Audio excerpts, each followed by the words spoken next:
دولة بأكملها اتهم الجزائر بمكيدة. أكيد أنه المحامي اتهم دولة بأكملها اتهم الجزائر بمكيدة ضد المغني المغربي سعد المجرد. كيف سيكون رد السلطات الجزائرية؟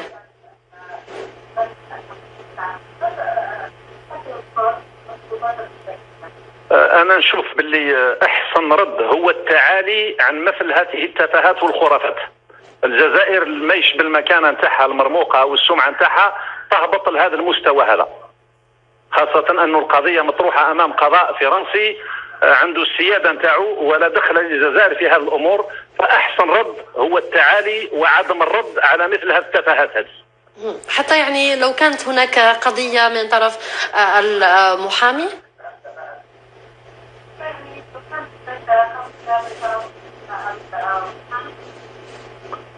لا اكيد احنا الان التصريح نتاعو مازال ما عندناش معطيات يعني على التفاصيل على الحيثيات تاع الاتهام نتاعو. هذا هو تكلم هكذا بعموميات، لكن اذا تجرأ ومشى لامور اخرى اللي تمس بسمعه الدوله حينئذ سيكون لكل مقام مقال. اما حاليا حسب ما وردت بعض وسائل الاعلام، حسب ما اوردته بعض وسائل الاعلام، فاعتقد انه الاحسن ان لا يرد على مثل هذه التفاهات التي سميتها انا التفاهه. القضيه واضحه، المعالم تاعها الاوليه واضحه. مثلا نشري لايك غنخسر واحد 100,000 درهم، وغنشري لي لايك وغادي تولي عندي واحد 100 مليون غدا. ولكن هل من المعقول انه تنشاف اغنيه في ظرف اسبوعين ولا ثلاثه من طرف مثلا نقولوا 20 مليون شخص؟ كيفاش؟ يعني هذه لا يدخل، يعني المسائل حنا كنمشيو في الدنيا الله سبحانه وتعالى عرفنا بالعقل ما شفناها، فالمسائل تمشي بالمنطقيه. انا بالعكس يعني ما ننتقدش اي شخص نقول بانه كيدير. سعد المجرد صديقي، الفنان الاخرين كلهم اصدقائي، كل واحد كان عنده منهجيه وطريقه في عمله. انا بالنسبه لي كنعتمد على نفسي انسانه عصاميه. لي لايك مثلا اللي حقتهم كتبغيني ولا عندي جيدا يعني فوق 3 مليون. 3 مليون راه شيء جيد جدا متابعه فعلا. المغربي مطية يحاول من خلالها إخفاء الحقيقة وإلفاق التهمة بالسلطات الجزائرية. وفي الحقيقة سواء السلطات الجزائرية والدولة الجزائرية في منأى وفي مركز تعالي عن مثل هذه الخرافات والتفاهات. هذا المغني المغربي يواجه تهم بمحاولة اغتصاب فتاة قاصرة بالفندق الذي كان ينوي إقامة حفل به، وأثبتت التحريات الابتدائية الأولية وجود آثار اعتداء جسدي على جسد هذه الضحية. ما دخل الجزائر في هذه المسألة؟ نذكر أنه حتى نذكر المحامي نتاعو مجرد محاولة لإبعاد الانتباه. أستاذ نجيب بطام، نذكر فقط أن ورد اسم المغني أيضا في قضية اغتصاب في الولايات المتحدة الأمريكية تعود إلى عام 2010. يعني هذه ليست المرة الأولى التي يواجه فيها هذا المغني المغربي مثل هذه التهم وهذه القضية.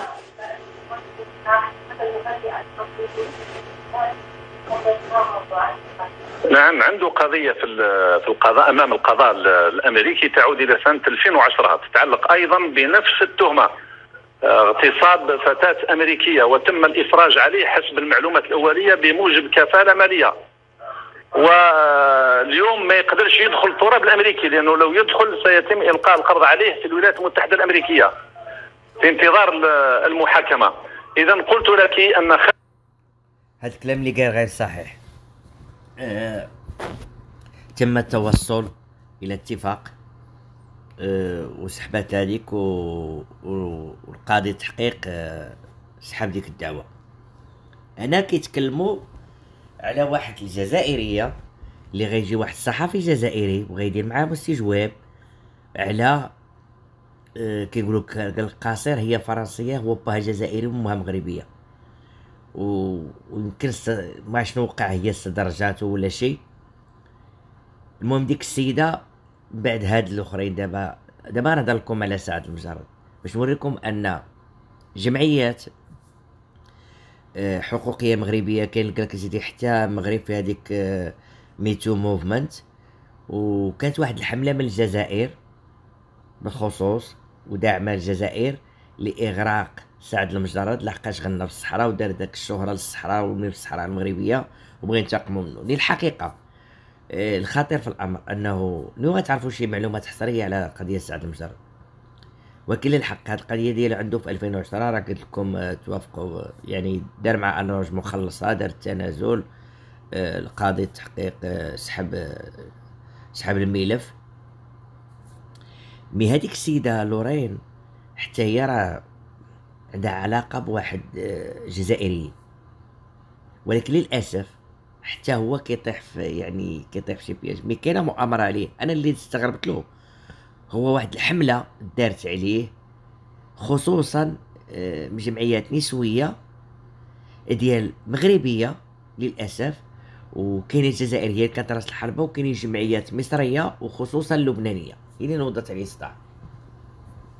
حتى العراق وداك الشيء راك شفتو، مصر ما خلاوش يغني، مي جا العراق راك شفتو شنو نوضو.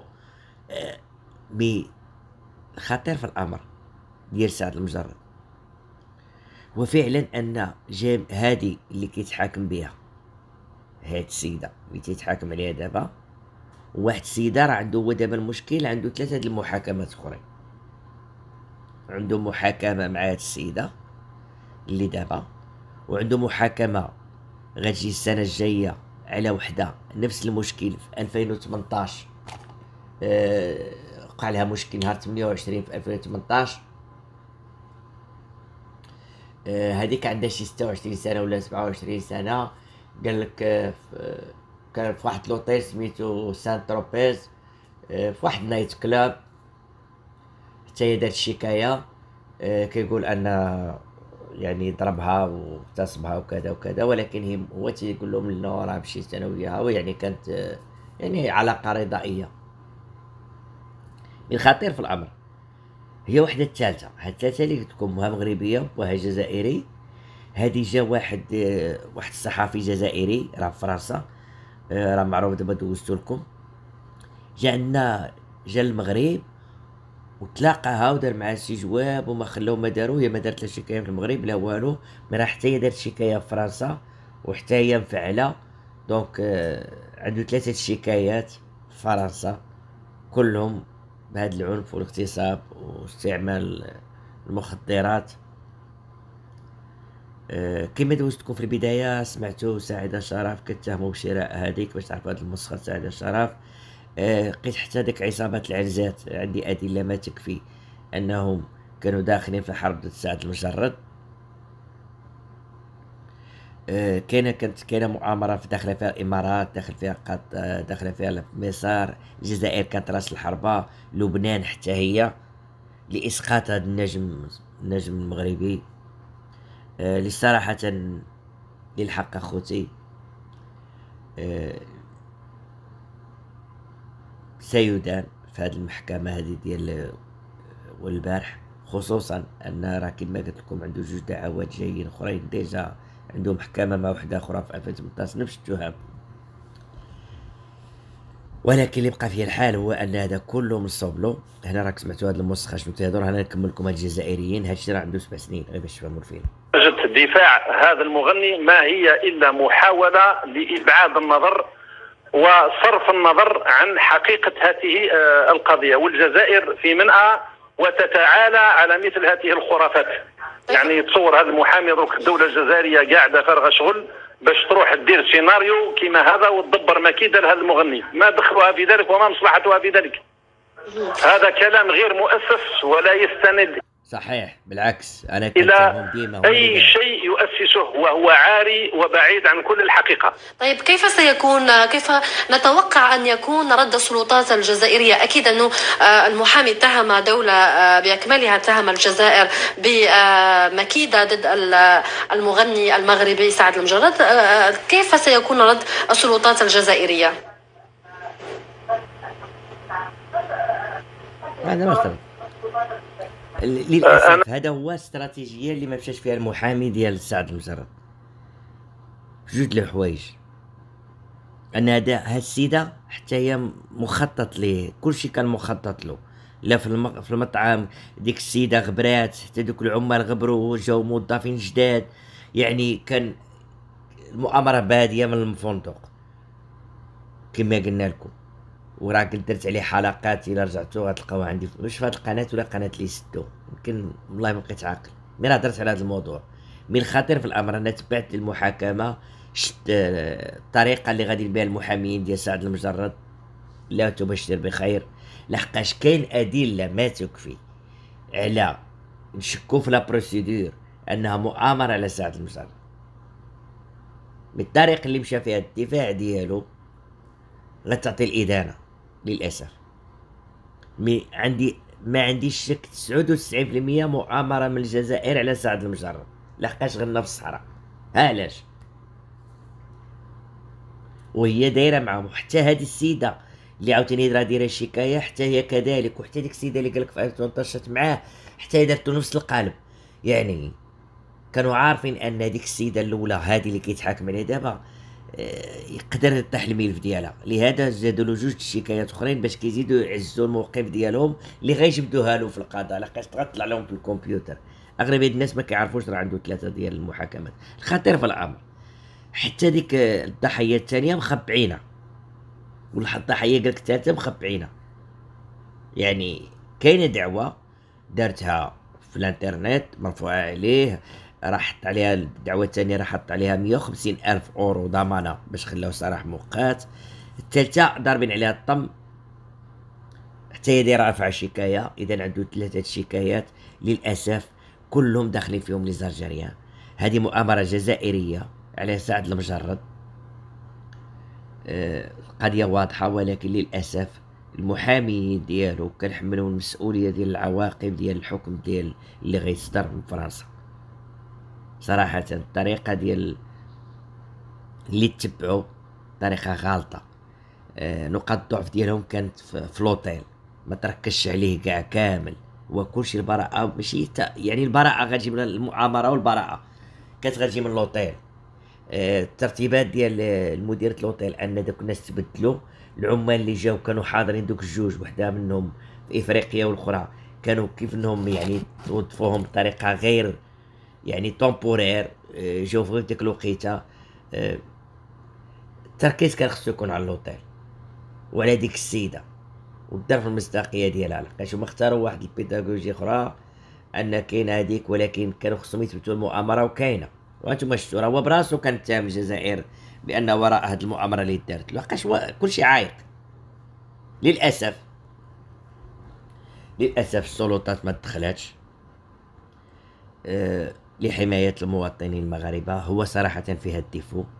راه في 2010 حتى هو عنده عاوتاني في ميريكان، راه عاودت لكم هذاك ميرا دار معاهم، يعني وصلوا اتفاق وياه، خلصها تعويضات ودار التنازل. مي هادو الثلاثه كلهم عندهم علاقه بالجزائريه، وهاد الثانيه اللي مخبعين عقلوا على ما قلت لكم غتلقاها حتى هي عندها علاقه بليزالجيريا. اما هذيك اللي كيتحاكم عليها اليوم وهذيك الموسخه اللي قال لك قاصر عاوتاني امها مغربيه، هذيك بوها جزائري. وباش تعرفها مؤامره، جاء واحد الصحافي راه كي بونابارت ولا بحال هكا فرنسا، راه كندوز لكم واحد مشموت جا عندها حتى المغرب وقلب عليها ولقاها ودار استجواب وقلك ضحايا اخرين، وهادشي كلشي الدوله ساكته. وهذاك الموسخ هذاك هو اللي زاد غرق سعد المجرد. الله يدير له شي تاويل الخير، الله يدير له شي تاويل الخير، الله يدير له شي تاويل الخير. ما عمري ما بقى فيا شي ميل بحال هذا. عندك هذا وحمزه مومبيل، حتى دنيا باطمه هادشي اللي وقع لها على انها غنات في الصحراء. كذلك هاد السيد هذا ما كنبررش اعماله، وعنده مشكل صراحه خصو يتعالج فيه، ولكن هادشي اللي دار له خوتي ديال هاد الثلاثه واللي كيتحاكم عليه في فرنسا كله مؤامره مدبره. حاشاكم هادوك فاسقات، واش كاين شي وحده جايب لها فلوس، ولكن الطريقه ديال الدفاع ديال سعد المجرد غالطه بزاف. دعيو معاه، الله يدير له تاويل الخير. للاسف الجزائر غتخرج منها بريئه، واخا هما الاجرام ديالهم، ولكن ربي غينتقم منهم. وسبحان الله ناضلوا عليه هذا الشيء هذا من غنى في الصحراء، كما الفنانه دنيا باطمه غنات في الصحراء الداخله داروا لهذاك القالب دخلونا في هذا الملف ديال حمزه اللي هي بريئه منه. حسبي الله ونعم الوكيل في الجزائر، والله ياخذ فيهم الحق، الله ياخذ فيهم الحق، الله ياخذ فيهم الحق. للاسف هاد السيد هو قلت لكم عنده 3 ديال الدعوات، عنده محكمه غتجي السنه الجايه مع وحده اخرى على هذيك 28 أغسطس 2018، وعنده وحده اخرى قال كتدي في المغرب. هذيك فضيحه، هذيك ملي كتقاصر عندها شي 17 ولا 16 عام. المهم الله يحفظ سعد المجرد. دعيو معاه اخوتي المغاربه، دعيو مع هذا الولد، فاصل في الدعاء ديالكم. الله يهديني ويهديه، الله يهديني ويهديه، الله يهديني ويهديه. راه تعلم من الاخطاء ديالو، ولكن حتى هذا لا يغتفر. ان هذه عاوتاني في 2018 توقع لك مع هذا الشيء، بعد الاخرى ب 2017 مع الاخرى عاوتاني، على ما اخبار متضاربه. كاين اللي كيقول 2016، كاين اللي كيقول 2015، كاين اللي كيقول 2017. على العموم باقي كنتحرى، ولكن كنطلب منكم الدعاء مع سعد المجرد. للاسف المحامين ديالك ماشي على كفاءه باش يخرجوك من هذا الملف اللي كاينه مؤامره وكتدخل الجزائر وفرنسا. لقاش فرنسا متورطه. الدليل انك نهار كنتي غتعتقل كانت تابعك طوموبيل ديال عصابه حمزه مومبيبي اللي هما كنعرفوهم، هما العنزات والجزائريين والالجيري وبوليزاريو. كان عندهم جميع يعني تحركاتك، هما اللي صوروك.